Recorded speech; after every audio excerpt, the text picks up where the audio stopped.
I'm going to take you through the assembly of the different housing units that we use in the Schoolyard Urban Heat Program in order to deploy your temperature loggers in your schoolyard.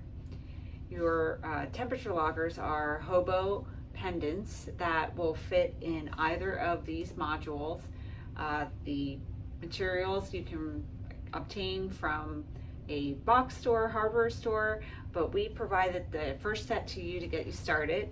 The water module is essentially a short piece of PVC pipe that has 4 holes drilled in it, 2 at the top and 2 at the bottom, and we've affixed it to a brick that has holes using, we've used 2 cable ties to attach it to the brick.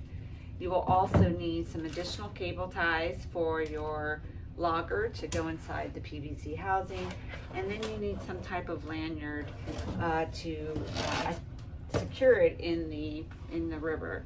So this particular lanyard is a stainless steel cable that has 2 loops on the end that with crimps that we've obtained from Amazon is where we got the materials, but you can use a rope if you feel that you can secure it well. We also have a link, adjustable link that you can help secure the end of the lanyard. Once your logger is programmed, you're simply going to attach it to either of the housings. The front of the logger, which has a blue or green face, has a little circle in the center. That's essentially the button. You can't really feel it, but it is a sensor that you will press to activate the logger. You want that facing outward, or if in this case downward in the pipe, so you can stick your finger in there and activate the logger. So you want to make sure you have it oriented the same way, and it's just going to go inside the pipe. You're going to use 2 different cable ties to secure it inside there with the holes that are on the logger. Okay, so I like to kind of pull it through the end, get it the cable tie through the hole first, kind of help me guide it. I don't pull the cable tie tight on the first one right away, that way it gives me some slack. Takes a little maneuvering to get your tie through the hole, go through the top.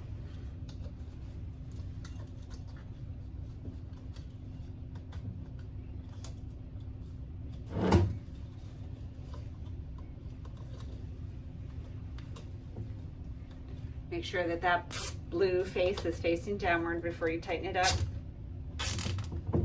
And then it's probably best to cut off these ends so they're not waving around.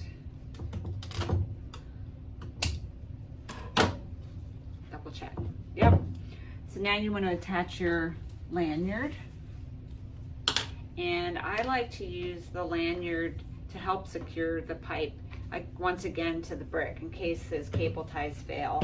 So we're going to go up through one hole, through the pipe, and down through the brick hole again.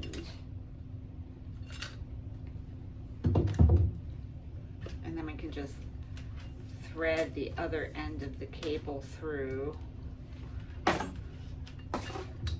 secure it. There you go. So that's all there is for the water housing. When you get out to your water source, you're going to look for a tree root, or if you don't really have anything to secure it to, you can even put a post in the water. We have another video on deployment, but you want to make sure that that lanyard is nice and secure, so if you do get a heavy rain, that your brick doesn't wash away. For the air housing, you're going to use the housing we provide you, but we also have a pattern that you can make your own using corrugated plastic cardboard available at a home center, and it is covered with a reflective tape that is essentially the used for ductwork. So there are 3 pieces to the air housing, but when you get them, they're assembled. The idea is that these shield the sensor from any radiation, and it also deflects water. So essentially you put it together with some cable ties, and inside is where you're going to put your logger. And you can see that the logger is facing outward. That blue face is not touching anything, so it is measuring air temperature. You want to keep these 2 inside levels separated enough that you have airflow when you attach it to a pole or a tree in order to get that good air temperature measurements. So essentially you're putting 2 cable ties inside the housing to get that logger in there.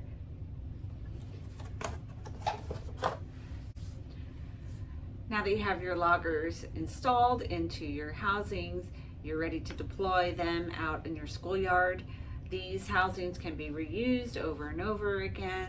You can cut the cable ties to remove the sensors if you want to, especially in the water housing. You can cut those off, and then I know that we've had some situations where the water housing would get so muddy or full of algae that's kind of slimy, so you can leave that out in the sun for a day or so for it to dry off, and then it will flake, and you can rub it off, clean it up, and store it for the winter if you decide not to deploy over the winter. That's it for the housing assembly. If you have any questions, you can visit our website and contact us at the Center for Coastal and Watershed Studies. And I wish you really good luck in deploying your loggers.